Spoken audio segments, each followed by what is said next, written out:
My pranams to all my senior swamis, to the Matajis, and thank you, Sarvapriyananda, brother, for the wonderful emceeing and introducing the topic and the speakers. As you mentioned, there are three ways: relational, philosophical, historical, and there's a personality involved there. So I'll steer clear away from the the philosophical and the personal, and I'll look after the historical side of Dvaita Vedanta post Chaitanya Mahaprabhu. Every avatar comes and changes the world of spirituality, philosophy, and society in general. This happened with Buddha, with Christ, with even with Chaitanya. Why so much, let's just say, vivad? Why the confusion about this school, that school? Because in India, Swamiji says, religion was free and society was bound. Society never grew, religion grew. So that intense spiritual energy made them evolve higher and higher conceptions of God. That's what Swamiji wanted also. And saying, maybe in the future, they will come and laugh at our conceptions of God. Post Chaitanya, it was one of the worst times in Indian history.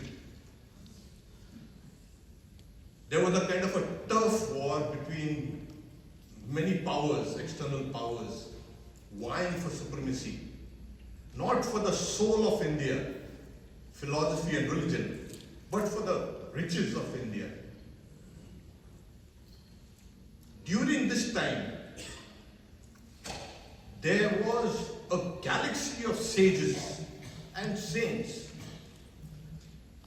that came out and unified the people. These great bhakti movements does one thing. It lifts people, unifies them. And for the first time, religion became public. No longer you're sitting down in your corner in the room and doing japa and this and that and meditation. Come out. That was what society wanted.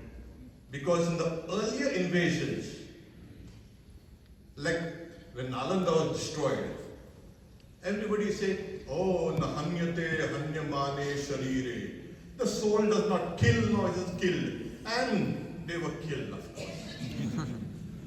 This time, the spiritual renaissance, after Chaitanya, brought about that unification, that deep spirituality.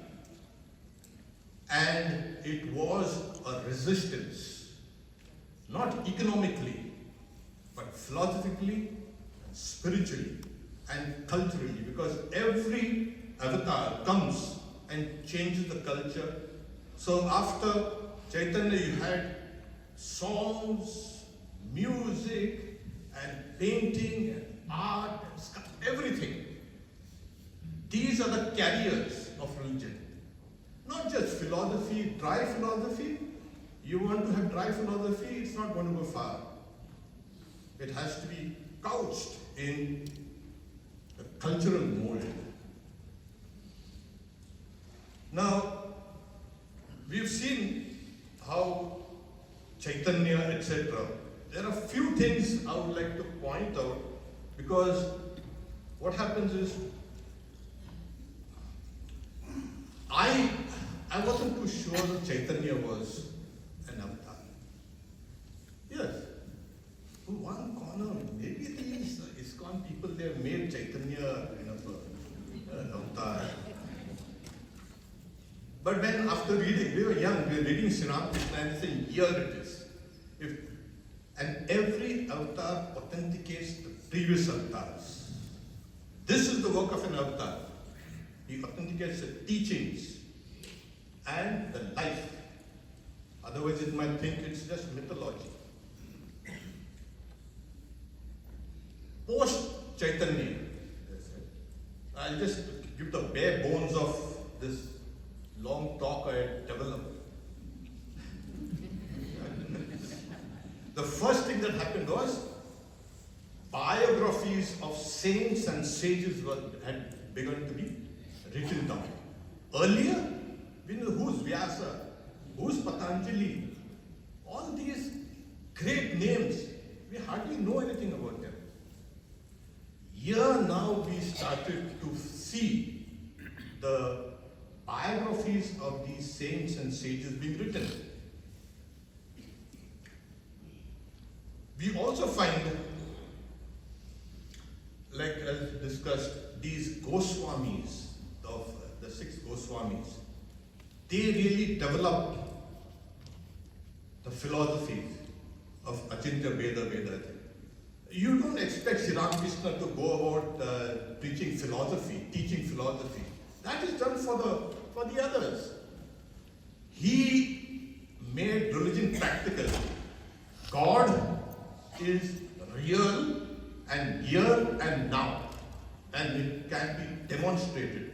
His life, for the last 18 years of his life, was spent in continuous ecstasies, and especially for the last 12 years. He pushed back against even those Muslim rulers who were trying to obstruct him. Religion had become dynamic in this. And we have been seeing when an avatar comes, Sri Ramakrishna says there's an upsurge of spirituality. We find so many great saints. So, Nanak was more or less his contemporary. Though it's Sikhism, I mean, they speak about Ek Omkar and Nirakar, but they are bhakti. In Rajasthan, etc., there was Mirabai. I'm not really doing justice to them by just mentioning them just casually. They really deserve our veneration and they deserve our honor. But constraints of time. Vallabhacharya was almost a contemporary with his Shuddhadvaita and his Pushti Marg, which he centered on Krishna Bhakti. As we said, Sikhism, and then there were the 10 gurus that followed. Sikhism also brought people together and spread.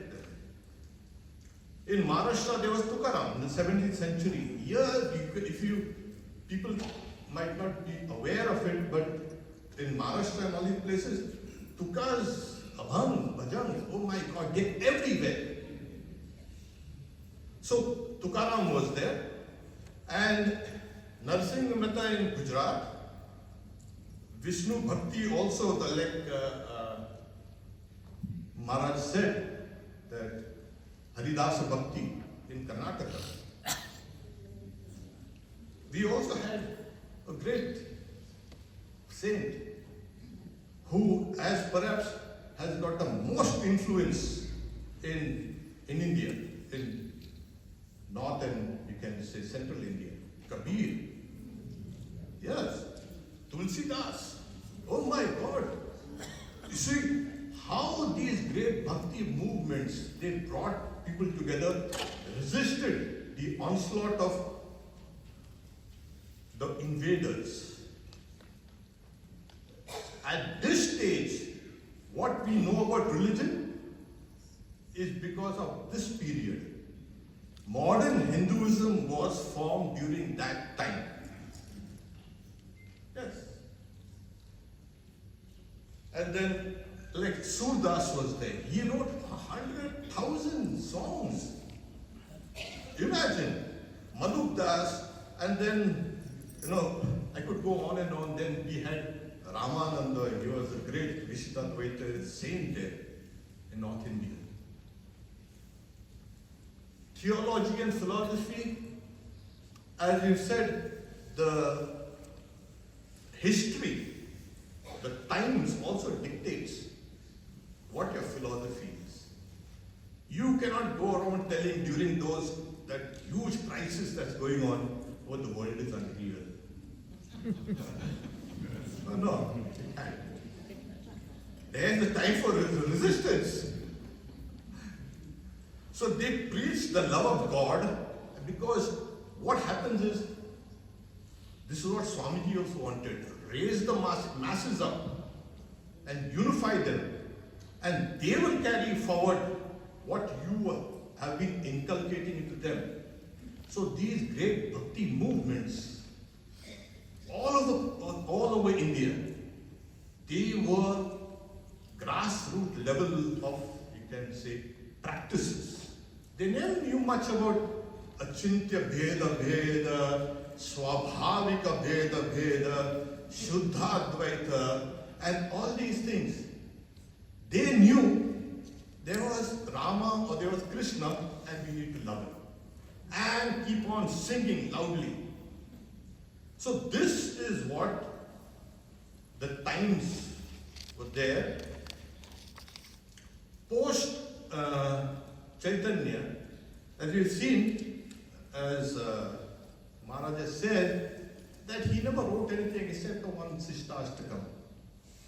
But he inspired people, he inspired scholars, he inspired everybody. His personality was magnetic. So, the 6 Goswamis, as they say, they were the ones who formulated this doctrine. And one of the doctrines was the nature of and the doctrine of the avatars. Oh my God, they fine-tuned it like mad. We hardly know anything about it. The many types of avatars, Angsha avatar, Guna avatar, Avesha avatar, Yuga avatar, all these things. And they never just give terms and they explain each and every stage. So we are thankful for them for coming up with this doctrine of the avatars.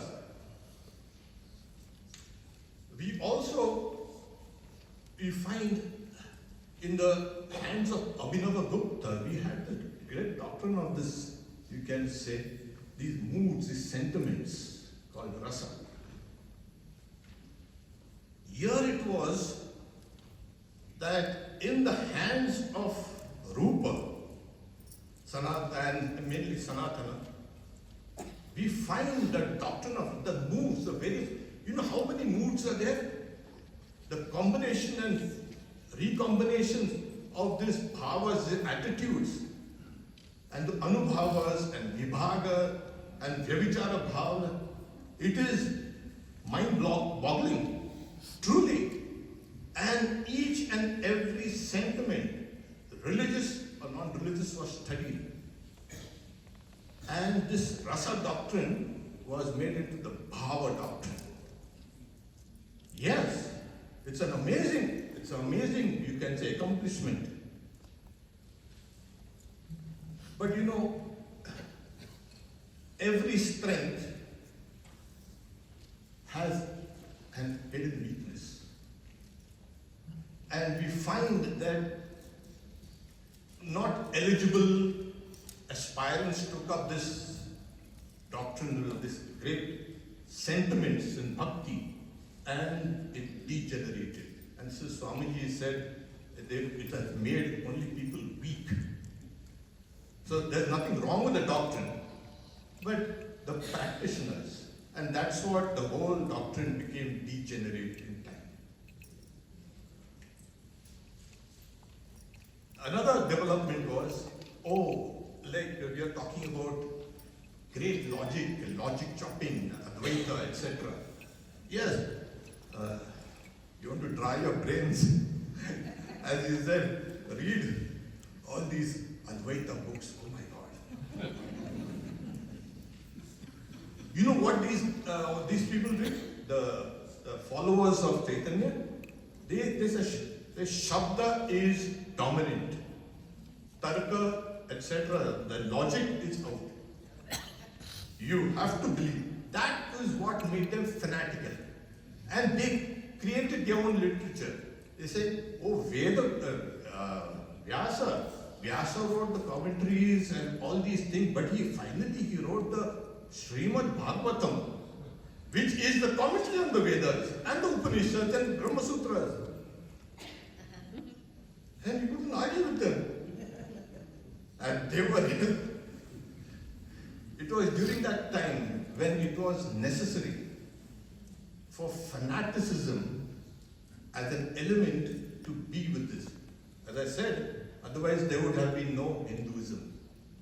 The waves and waves that are rolling down would have just swamped us. And they say that all these other commentaries and all tamasika, only Srimad Bhagavatam is sattvika.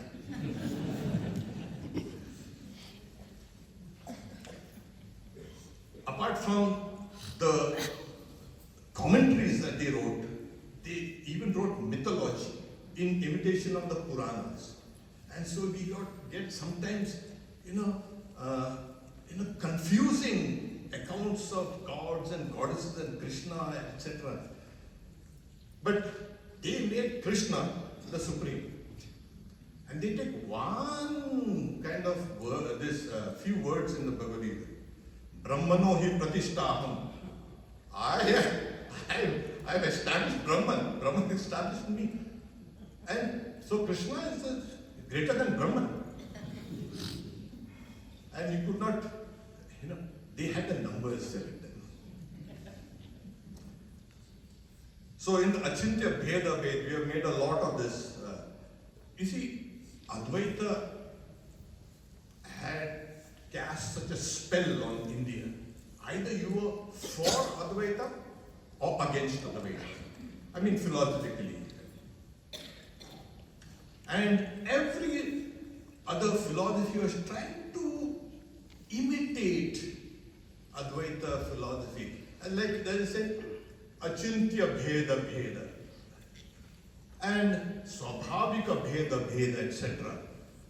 All these philosophies were just trying to mimic, trying to say that yes, it is actually Advaita, but with a little tinge.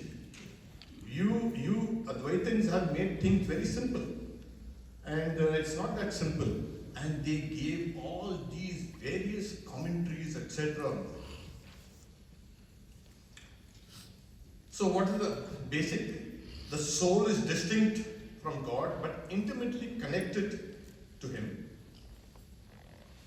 allowing for a personal relationship of devotion, love, and service. This is what they wanted.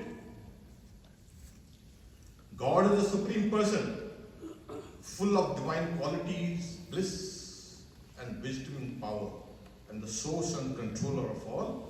The material world is a manifestation of God's energy, the very Shaktis. And while it is distinct from God, it is inseparable from Him. So this philosophy helped devotees to have a Krishna who was transcendent, immanent, as well as personal. Because otherwise their doctrines of this rasa and this avatar, etc. would fall apart. Now, when Chaitanya came, we see, as I mentioned, an upsurge of religious fervor. How does it happen? Sri Ramakrishna speaks about Chaitanya, saying, he speaks about Chaitanya's three states of consciousness. The inmost, the semi-conscious, and the conscious. In the inmost state, he would see God and go into samadhi. He would be in the state of jada samadhi. That is where there is an erasure of the sense of I. In the semi-conscious, he would be partially conscious of the outer world. And in the conscious state, he would sing the name and glories of God.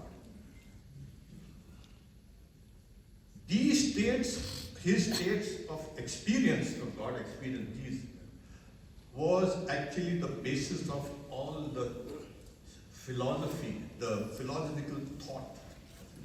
So if you understand that these were his states of mind, then you can understand the philosophy. It's a otherwise it becomes all muddled up.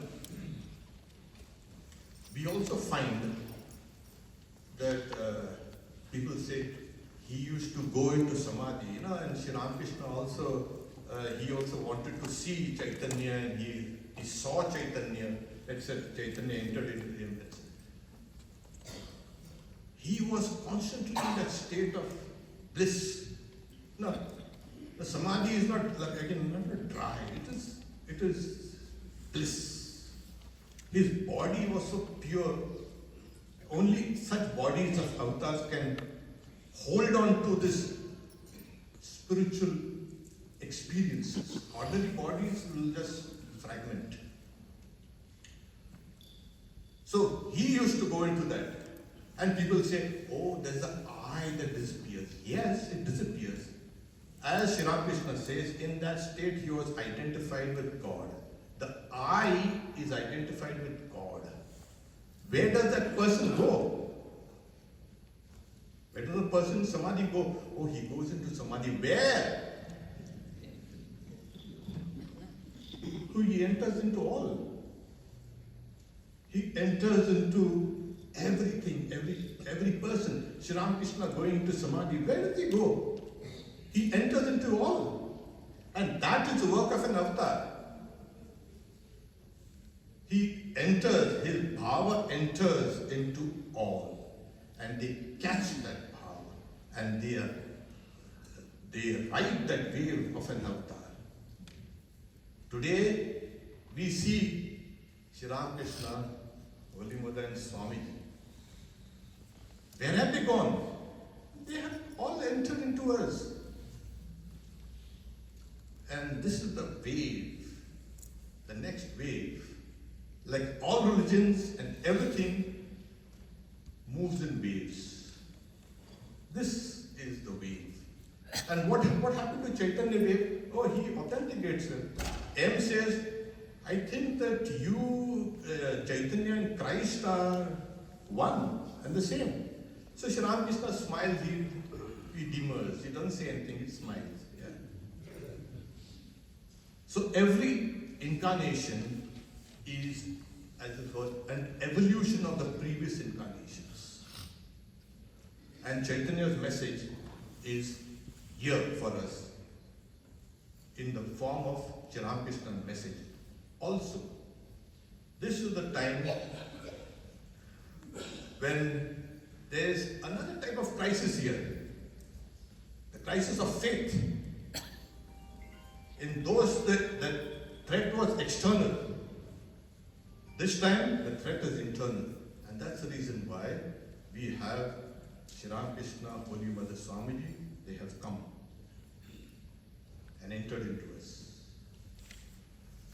Om Shanti Shanti Shanti Hari Om Tat Sat Shri Ramakrishna Arpanamastu. Ji has pointed out another very important dimension. I was thinking about the feast which we are having. From various aspects, this subject is being treated, Dvaita Vedanta. And this is so important that he pointed out in the post-Chaitanya Mahaprabhu phase, Dvaita Vedanta, it became mass religion. It became the religion of all of us. Till now, we were talking about a very elite section of highly trained scholars and some monks debating this. Mostly men, trained Brahmin scholars and sannyasis who were writing very sophisticated, very subtle works in debating dialectic with each other. And the masses, there was a downstream effect. But now, Maharaj pointed out, it became mass religion. And it is now the religion of Hinduism, what we call modern Hinduism, was formed at this time. I remember a scholar of religion, a professor, Edwin Bryant, he was giving a talk in the Vedanta Society in New York, and he said, in his younger days, in 1970s, he had gone off to India, backpacking like many Westerners, and he wanted to learn Buddhism from the Lamas, and he went to a Buddhist monastery. He was not happy. So the reason is, I think, is Hindus would say your sanskaras are not those sanskaras. So he was unhappy. He was thinking of coming back to America, and somebody told him on a train near Agra, "Have you gone to Vrindavan?" He said, "I don't know what Vrindavan is." He said, Go and take a look." He went there and he became a devotee of Krishna. And he was telling us in the Vedanta Society, if you go to India, if you meet Hindus, not many of them, as in his language, are doing Chitta Vritti Nirodha, doing Nirodha, but reading Patanjali and trying to attain Samadhi. Not many of them are doing Drishya Viveka. But what are most of them doing? It is Rama, it is Krishna. So this is where it all started. In this phase, as Maharaj pointed out. How did it start? It started not only with writing commentaries, those were written Sanskrit books, but Maharaj pointed out in song and in dance and in literature and in art, in drama. And Maharaj pointed out, first time, very important, writing of biographies. In Chaitanya, in the tradition, reading the biographies of Chaitanya is a spiritual practice in itself. Chaitanya Charitamrita. So this was an important development. Then a galaxy of saints. Nanak, Mirabai, Tulsidas, Vallabha, Tukaram, Surdas, Narsingh Mehta, Kabir, the great upsurge in Maharashtra and in Karnataka. We were before that Ishtanji had pointed out how Purandaradasa, whose songs are sung to this day, they form a core of bhakti movement in Karnataka. So this was another side of it, which Maharaj has pointed out. Just one or two points from. He said gave us the skeleton of a much larger paper which he has written. So we realized by seeing this skeleton that there's a lot of flesh to that paper. There's a lot to be read in that. Now, how can Dvaita, Vishishta Dvaita, Advaita, when they are actually practiced by a spiritual master or a spiritual seeker, what does it look like? That is the subject of the next talk. How does Sarada Devi embody Dvaita, Vishishta Dvaita and Advaita Vedanta? Sri Sarada Devi, in her own life, how does she manifest these different spiritual philosophies? Devi Prabhrajika Brahmaprana Mataji is going to give us this talk, and she is the resident monastic at the Vedanta Center in Dallas.